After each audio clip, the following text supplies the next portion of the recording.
Ok, ok. Siis meidän on muistettava, että ulkoilu näin pakkasella, noin 20 astetta pakkasta täällä Lammilla Untulassa, on erittäin vaativaa. Se vaatii täydellistä tietoisuutta, virtaa ja vertaansa vailla olevaa nerokkuutta.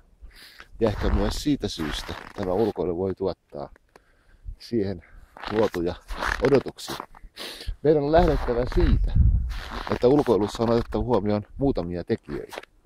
Ensinnäkin oikea pukeutuminen, oikea mielenlaatu ja se, että ulkoilu ei ole itsestäänselvyyttä. Ulkoilu on yksi arvo elämisessä. Liikunta on yksi arvo elämisessä. Tämän johdosta kaikki terveys lähtee siitä, että mielen rauha liittyy symbioosissa myös liikuntaan, oikeaan liikuntaan, oikeaan katseeseen, oikeaan elämiseen. Ei se, että pelkästään liikutaan, johda terveyteen, vaan oikea ravinto, oikeat rasvat johtavat siihen.